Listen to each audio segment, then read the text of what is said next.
My girlfriend insisted that she could easily fend off a guy if she needed to, so I proved her wrong, and now it's over.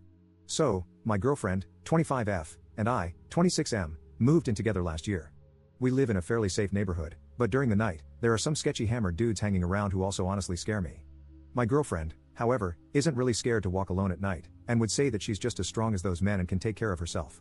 My girlfriend is 5 feet 10 and works out twice a week. She's indeed very strong compared to most women, but she was obviously delusional to think that her strength was comparable to that of an average man. She would even go as far as saying that if someone should be worried about walking alone at night, then it should be me, as I'm a scrawny 5'9" man. I thought this was one of those situations where it would be better to just shut up than to be correct, so I mostly stopped expressing my concerns to her. Yesterday, she went out with some of her friends and called me past midnight, stating that she would come home alone via public transportation since she didn't have a license. I told her that it was dangerous, and I offered to come pick her up, but she insisted on coming by herself.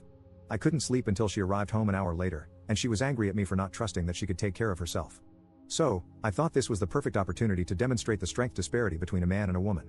Initially, she thought I was joking, but when she realized I was completely serious, she happily took the opportunity to prove me wrong. I instructed her to try to ground me as hard as she could, which she did, and then I quickly broke free from her grip and grounded her for several minutes until she surrendered. She cried a lot during this entire ordeal, and I could see fear in her eyes, even though she knew very well that I would never hurt her. I humiliated her, and as a result, I slept on the couch that night. She didn't want to talk about it in the morning and mentioned that she was fine, but it was evident that she was still very upset about it. I feel horrible for shattering her confidence like that, and I don't think she will ever feel safe walking alone at night again. I probably acted like a really horrible person, and I wish I could have just trusted her more to take care of herself. I know this relationship is likely over, but is there anything I could do to make up for it? Update 1. So, I'll get straight to the point. She broke up with me the next day over the phone. She wanted me to admit that I enjoyed seeing her cry, but I kept defending myself until she gave up. Deep down though, she was sort of right. I'm not ashamed to say that I wasn't a little bit into overpowering her so easily and seeing her cry. I know how horrible it sounds, and I'm definitely not proud of it, but I think that acknowledging my flaws and being open about them is the first step in overcoming them. The next few days after the breakup were probably some of the worst days of my life. I thought that I had lost everything, including my self-respect.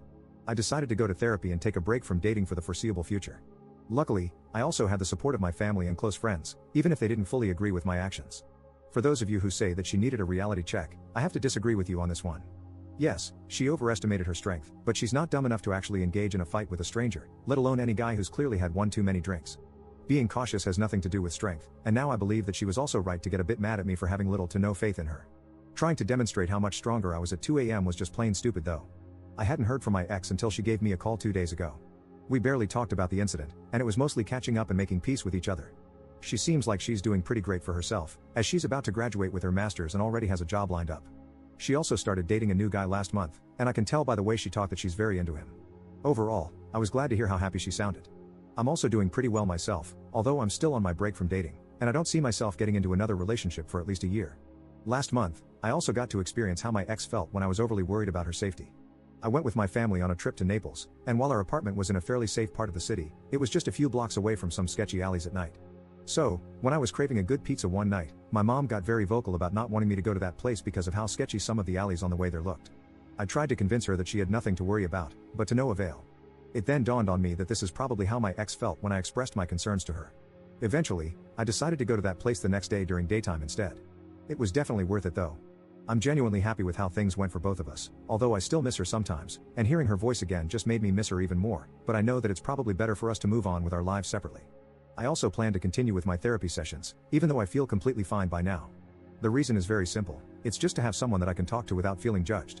Reddit isn't really the best place for that, as you could probably tell from my original post, but I still want to thank everyone who commented and gave their opinion.